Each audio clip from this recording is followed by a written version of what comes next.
First at 5. From the University of Florida's College of Journalism and Communications, you're watching WUFT News. Welcome to WUFT News First at 5. I'm Macie Goldfarb. And I'm Fareeha Abrar. Thanks for joining us. We begin this evening with an update regarding the Terrell Bradley case. The police dog involved in the incident is back on duty. WUFT's Silas Morgan joins us now with the full details. Silas, what have you learned? Fareeha. The police canine ranger involved in a July mauling where a man lost an eye was quietly placed back into active duty last month. I learned this today from the Gainesville Police Department's public information officer. The dog mauled Terrell Bradley during the capture after Bradley ran and hid from officers after a police stop.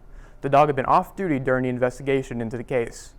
Body cam footage from the incident shows Ranger's handler warning other officers to stay away from Ranger because, quote, he doesn't care, he'll bite anybody. The handler stated in the internal investigation that he made the comment because Ranger would likely not be able to distinguish between a police officer and a suspect while tracking a scent. Ranger was placed back on active duty September 23rd, the same day the department released the findings of the investigation. As we've reported, GPD backed the arrest, but later disciplined some officers for private chatter celebrating the takedown. You can read more of my story on WUFT.org. Back to the desk. Thanks, Silas. An Alachua County School District employee is accused of soliciting a 14-year-old. 36-year-old Justin Robert Wade Anderson is charged with lewd and lascivious behavior.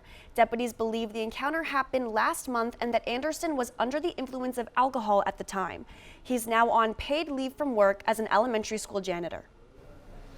A teenager is accused of a shooting spree in Raleigh, North Carolina, which killed 5 people. After terrorizing the city for hours, police were able to capture the suspected gunman. NBC's Jay Gray has the latest. Good afternoon. Just outside of Wake Med Hospital right now, where the 15-year-old suspect in the attack remains in critical condition, according to authorities here. We know that there are 2 other people injured during that shooting spree. One, a police officer, the other, a 59-year-old man. They are both inside and in critical condition as well. 5 victims to this point, including a teenager that was killed during that shooting spree in a small, quiet Raleigh neighborhood. It really unfolded over a period of time. This 15-year-old suspect, according to police, walking through that neighborhood, firing shots and winding up in a green belt behind the community. There is no indication at this point of any type of motive in this case. This really just the beginning of what's going to be an ongoing and very difficult investigation here. This is a community that, as you would imagine, remains stunned, trying to find answers as well, along with not only local and state police, but federal agents who have arrived here to help out with the investigation. That's the very latest from here in Raleigh. I'm Jay Gray. Now back to you. From Parkland to Raleigh, America is wrestling with a long list of gun violence locations. NBC's Alice Barr looks at the big picture nationwide.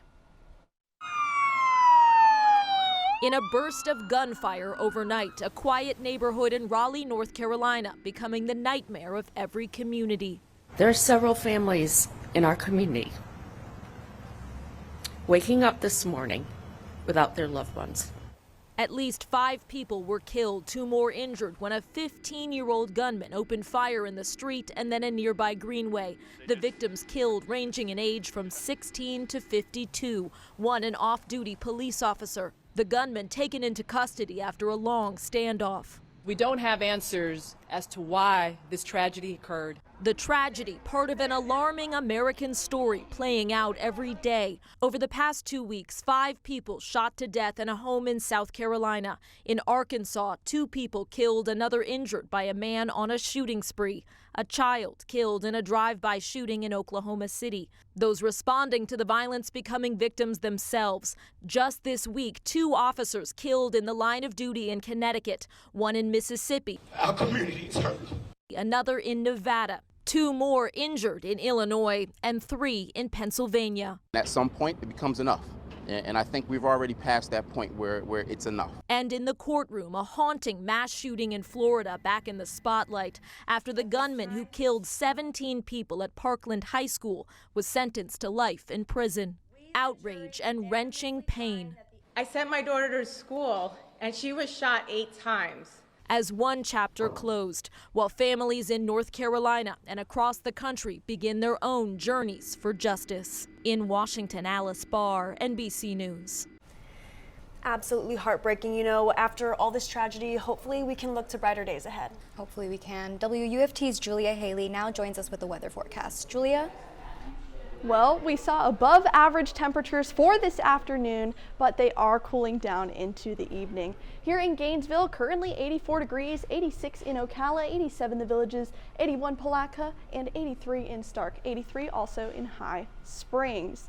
And here outside of our studio, currently seeing clear skies, not a cloud in sight, as we do have a high pressure system currently affecting our area. 83 degrees, feels like 83 degrees as well, just a light wind outside of our studio.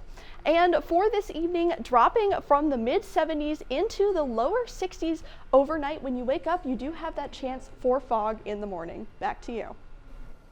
Thanks, Julia. In more Florida news, Governor Ron DeSantis is easing voting rules for 3 counties hit hard by Hurricane Ian. DeSantis issued an executive order to extend early voting and ease mail-in requirements. On Election Day, voters will be able to cast ballots at any precinct instead of just their assigned one. And if you couldn't return to your home address in Lee, Charlotte, or Sarasota counties, you can get a mail-in ballot sent to an address that is not your home. The hurricane impact in Southwest Florida is almost mind-boggling. We've seen dozens of stories on Ian's aftermath, from heart-wrenching to heartwarming. A team of WUFT journalists, including myself, put together a half-hour look at the immediate Florida impact. Hurricane Ian, the aftermath, will air tonight at 9 p.m. here on WUFT TV. Right now, we have another sort of heartwarming story from right here in North Central Florida. Kendall Brandt joins us now. Yes, Macie, I spent time with 4th graders at Trenton Elementary, and teachers planned a very special surprise for one lucky student. It's a busy afternoon at Trenton Elementary. Afternoon, Trenton Elementary, may I help you? The students spent time writing, reading, and studying, but they were met with a surprise at lunch. 4th grader CJ Vanderhayden was shocked to see his father return from active duty in the U.S. Army. I finally locked eyes with him, and he finally started running up to give me a hug, and that's when I knew, he was happy for me to be back. CJ could feel one emotion when he first saw his father.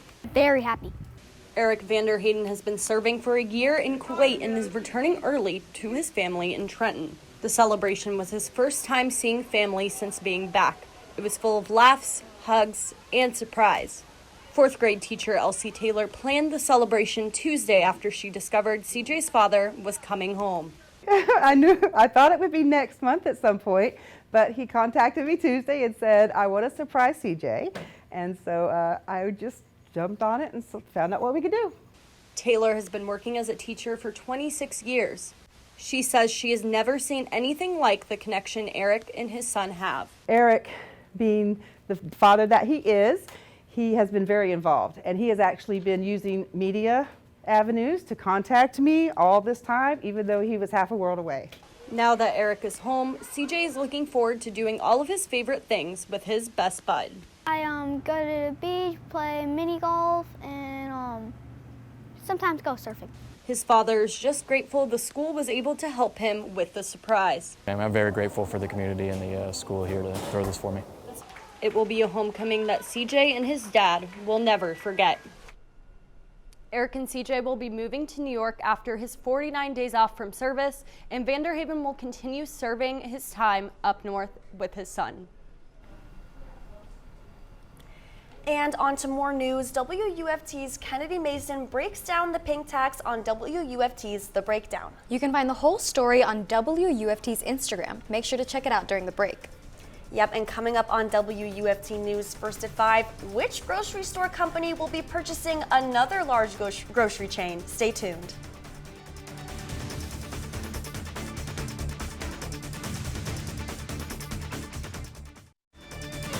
You're watching WUFT TV News. Welcome back. The January 6th committee saved some fireworks for what was likely the last public hearing before the election. That's right. The panel voted unanimously to subpoena former President Trump, though it's unclear where that effort will go. NBC's Bree Jackson has the latest from Washington. The resolution is agreed to. An historic move by the January 6th committee, voting to subpoena former President Trump. And so if we get his attention, fine. If not, we'll go with the evidence that we've collected. Mr. Trump, unlikely to appear, fired off a series of posts on social media this morning. The former president writing a letter to the committee, blasting them, and again calling their investigation a witch hunt. The panel stressing its case that the former president willfully incited the insurrection. He was personally and substantially involved in all of it. Arguing Trump orchestrated a plan to stay in power by spreading false claims about election fraud and was backed by his inner circle. The key thing to do is to claim victory.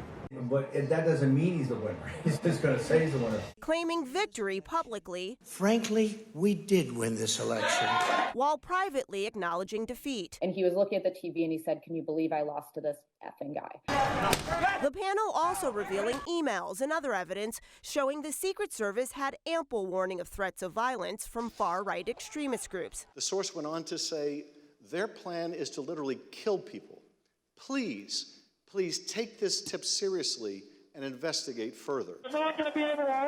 Shocking video shows lawmakers scrambling to an undisclosed secure location, pleading for help. They're breaking the law in many different ways.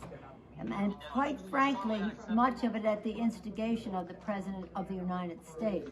The committee summing up its argument that former President Trump played a key role in the riot, did little to stop it, and warned threats to democracy remain. In Washington, Bree Jackson for NBC News. Two of the biggest names in the grocery store biz will merge if they get approval. Kroger has reached a $24.6 billion deal to acquire the Albertson chain of stores. The two companies employ more than 700,000 workers at nearly 5,000 stores. Together, they cover 48 states and the District of Columbia.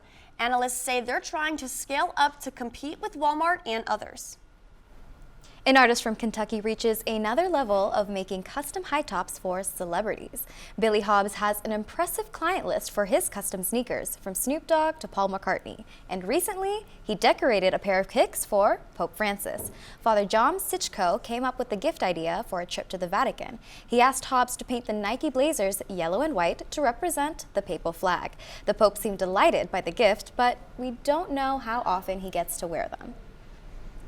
I've got to say, those are some cool shoes. I got to know if I can get some for myself. Well, you know what I'm wondering? What the weather's going to look like. Julia, what we should expect? Sunny skies this evening and even into the weekend, but we are expecting a cold front to pass through. So when will our temperatures drop? I'm Julia Haley with your full forecast in a few minutes.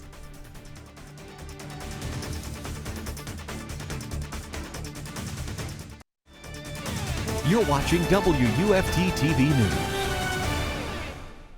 Sunny skies outside of our studio, currently sitting in the low 80s, 82 degrees here at the University of Florida. Temperatures currently sitting in the mid 80s and 86 Ocala, 86 The Villages, 79 Palatka, 82 Lake City, and 84 Stark. And into this evening, dropping from the mid 70s into the lower 60s, a little bit of fog for your morning tomorrow. Those lows sitting in the low 60s and even the upper 50s all around north central Florida.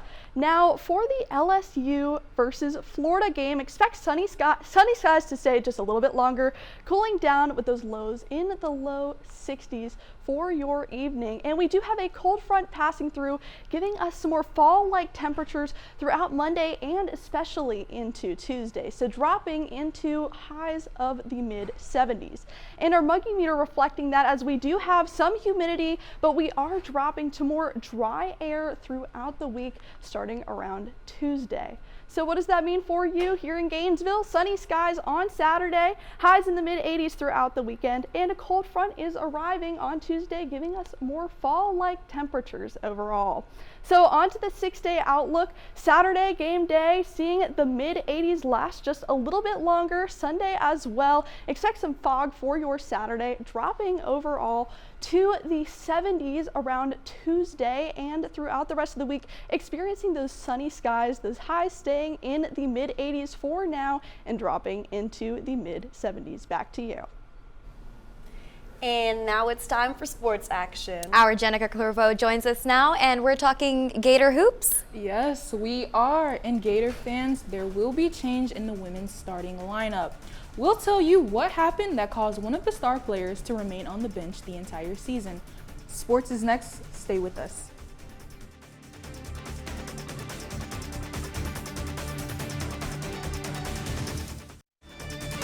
You're watching WUFT-TV News. Welcome to sports. I'm Jennica Clerveaux. It's Friday, you know, the day before Florida football takes the field. Tomorrow's showdown in the Swamp will feature one team, Florida, trying to pick up its second SEC win, and another team, LSU, trying to avoid its second straight SEC loss. Last year, when the Gators traveled to Baton Rouge, Florida's defense allowed 321 yards from LSU on the ground. This year, Florida's run defense remained an area of concern, but after USF came into the Swamp and gashed Florida offensively, things seemed to be taking a turn for the better.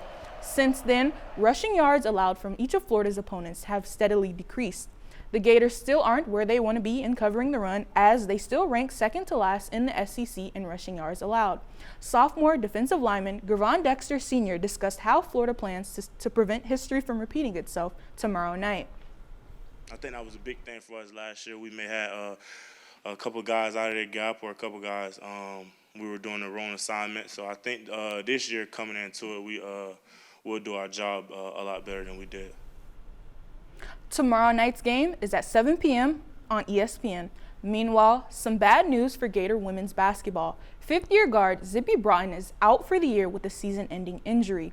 Broughton announced her injury late last night in a social media post. She gave no details on the injury, but did express plans to be impactful from the sidelines. Broughton led the team in three-point field goals last season and would have been this year's leading returning scorer after averaging 10.5 points per game. The UF women's basketball season opens up November 2nd when the Gators host St. Leo. Gator volleyball is in Starkville to meet up with the 22nd-ranked Mississippi State. The 18th-ranked Gators enter the matchup on a 3-game win streak. Their most recent win being the thriller against LSU, where they topped the Tigers 3-2 in 5 sets.